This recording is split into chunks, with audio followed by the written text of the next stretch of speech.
யோகரிஷி YouTube channel அன்பர்களுக்கு இன்றைய பதிவில் ஒரு முக்கியமான பதிவாக எல்லோருக்கும் பயன்படக்கூடிய வகையில் ஒரு பதிவாக இருக்கும்.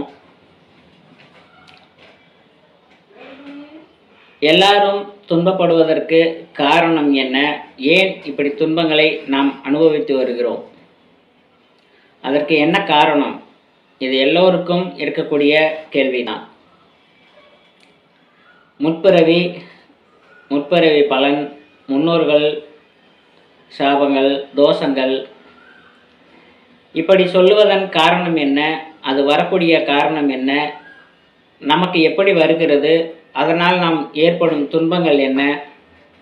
பலவிதமான அச்சங்களும் கேள்விகளும் எல்லோருக்கும் உண்டு. நிறைய அன்பர்கள் ஃபோன் பண்ணி கேட்டாங்க, கர்மாங்கிறதே நீங்கள் சொல்கிறது மாதிரி இருக்குது, எனக்கு அது நடந்திருக்கு இது நடந்திருக்குன்னு நீங்கள் சொல்கிறதெல்லாம் உண்மைன்னு சொன்னாங்க. ஒரு துன்பம் வருது அப்படின்னா ஏதோ ஒரு காரணத்தினால வருது. உலகம் சுழற்சி அப்படி இருக்கிறது, காலங்கள் மாறி போச்சு, அதனால தான் அப்படி வருது அப்படின்னு நம்ம சர்வசாதாரணமாக எடுத்துகிட்டு போயிடுறோம். ஒவ்வொருவருத்தினுடைய ஒவ்வொரு ஆன்மாவுக்கும் ஒவ்வொரு உடம்புக்கு உண்டான பிரதிபலன்கள் உண்டு, பிறவி பயன் உண்டு. அந்த பிறவி பயனை நாம் சரியாக செய்யவில்லை என்றால் அதுக்கு பிரச்சனைகளை கொடுக்கக்கூடிய வகையில் தான் அமையும். இந்த பிறவியில் நீ செய்த பாவங்கள் ஒன்றும் இல்லை. இப்பொழுது செய்யும் பாவங்கள் பிற்பிறவியில் வரக்கூடிய பலன்கள். முற்பிறவியில் செய்த பலனின் வினையைத்தான் இப்பிறவியில் நீ அனுபவித்து கொண்டிருக்கிறாய். விதி என்று ஒன்றை அனைவரும் அனைத்து விஷயங்களிலும் காரணமாக சொல்வார்கள். விதி என்பது என்ன? விதி என்பதுதான் நிர்ணயம் என்று சொல்லக்கூடிய ஒரு நிலை, ஒரு பின்பமாக இருந்து செயல்படக்கூடியது தான் விதி.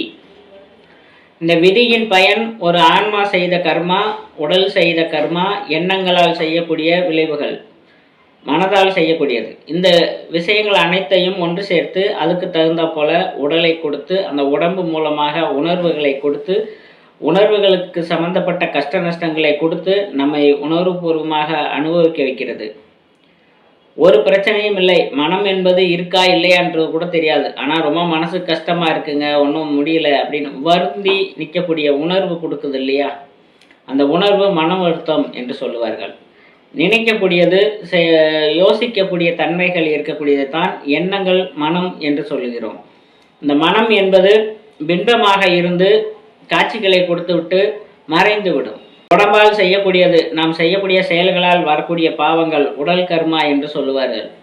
எண்ணத்தால் செய்யக்கூடியது, நினைக்கக்கூடியது, ஒருத்தன் கெட்டு போகணும்னு நினைக்கிறது, சரி எண்ணங்களால் தீமைகளை நினைக்கக்கூடியதுக்கு தீமையான பலன்களை கொடுக்கும். அது எண்ணத்தால் ஆகக்கூடியது. அதே போன்று உயிர் கர்மா என்று ஒன்று இருக்கிறது. உடலுக்கும் எண்ணத்துக்கும் சம்பந்தமற்ற அடுத்து உயிர் என்ற ஒரு நிலை இருக்கிறது. இந்த உயிர் என்பது எண்ணமும் உடலும் ஆன்மாவும் இந்த மூன்று ஒன்று சேர்ந்து ஒரு நிலையை உருவாக்கி இயக்கக்கூடிய தன்மையை கொண்டது தான் இந்த உயிர். கனலைத்தான் நாம் உயிர் என்று சொல்லுகிறோம். இயக்கத்தை கொடுக்கக்கூடியது, இயங்கிக் கொண்டு இருக்கக்கூடியது. இந்த உடல் முப்பொருளும் ஒன்று சேர்ந்து தான் நாம் இயக்கமாக இயங்குகிறோம். காயம், மனம், உயிர், இந்த மூன்றும் ஒன்று சேர்ந்துதான் நம் இயக்கத்தில் இருக்கிறோம். இந்த மூன்றில் ஒன்று பிரிந்தால் கூட இயக்கங்கள் நின்றுவிடும், உணர்வுகள் செத்துவிடும். அப்படி ஒரு நிலையைத்தான் நாம் சபம் என்று, சாவு என்று சொல்லுகிறோம். இந்த மூன்றையும் சமநிலையில் இயக்க வேண்டும், மூன்றும் ஒரு நிலையில் இயங்க வேண்டும்.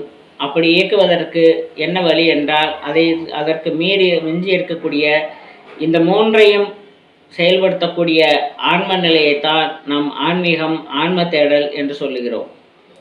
இந்த கர்மாக்கள் முற்பிறவிகளில் எதன் வழியாக நீ பாவங்கள் செய்தாயோ, உடல் வலி செய்தால் உடல் வலி, மனதின் வலி செய்தால் மனதின் வலி, உயிர் வலி செய்தால் உயிர் வலி, இப்படி ஏதாவது ஒரு வழியிலே அந்த எண்ணங்களை கொடுத்து கெடுத்துவிடும். உடம்பால் செய்த வினைக்கு உடம்பால் நோய் நொடிகளை கொடுத்து உடம்பு உபத்திரியங்களை அனுபவித்து அந்த கஷ்டங்களை போக்கும். மற்றவர்கள் நமக்கு அந்த உடம்பால் கஷ்டம் கொடுப்பார்கள். உழைப்பு உடம்பு பட்ட கஷ்டத்துக்கு உண்டான பலன் இருக்காது. இது ஒரு பாவம். எண்ணத்தால் நல்லா பழகுனவங்க திடீர்னு நம்மளை ஏமாத்திடுவாங்க, துரோகம் பண்ணிடுவாங்க, திட்டிடுவாங்க. உள்ள ஒரு பக்கம் போகிற இடத்துல கூட யாருக்கு என்னன்னு தெரியாமல் கூட நம்மள சண்டை போட்டு மன கஷ்டத்தை கொடுத்துருவாங்க. வரக்கூடிய நிலைகள் எண்ணத்தால் செய்த பாவங்கள். உயிரால் செய்யக்கூடியது. உயிர் என்பது உணர்வு. இந்த உணர்வு தன்மை அப்படிங்கிறது உயிர் இருக்கு இல்லைங்கிறத உணர்வை வச்சு தான் கண்டுபிடிப்பாங்க. ஒரு வைத்தியம் பார்க்கறதுக்கு ஒரு மருத்துவர்கிட்ட போனால் அவர் முதல் பார்க்கறது இவருக்கு உணர்வு இருக்கா, உயிர் நாடி துடிக்குதா அப்படின்னு தான் பார்ப்பாங்க. அப்போ உயிர் நாடி துடிக்கலை அப்படிங்கும்போது உயிர் பிரியக்கூடிய நிலையில் இருக்குதுன்னு அர்த்தம். அப்போ உயிருங்கிறது இந்த உணர்வுகள். அந்த உணர்வுகளை கொண்டு செய்யக்கூடிய பாவங்கள். ஒரு பொருளை அனுபவிக்கணும்னு நினைக்கிறோம். ஒரு தண்ணீரை தொட்டால் தண்ணீரினுடைய உணர்வுகள் தெரியும். ஒரு நெருப்பை தொட்டால் நெருப்பினுடைய உணர்வுகள் தெரியும். இது போன்று உணர்வுகளால் உணர்ச்சி வசம் என்று சொல்லுகிறோம் அல்லவா, அது போன்று உணர்வுகளால் செய்யக்கூடிய தவறுகள், செய்யக்கூடிய பாவங்கள் உயிர் கர்மாவாக நிற்கிறது.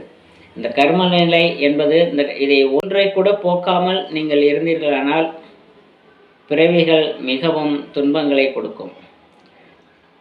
இந்த காணொலியை பார்ப்பது மட்டும் இல்லாமல் லைக் பண்ணுங்கள், ஷேர் பண்ணுங்கள், சப்ஸ்கிரைப் பண்ணுங்கள். அடுத்தடுத்த உங்களுக்கு ஒரு வீடியோ போடக்கூடிய ஒரு தூண்டுதலாக அது அமையும்.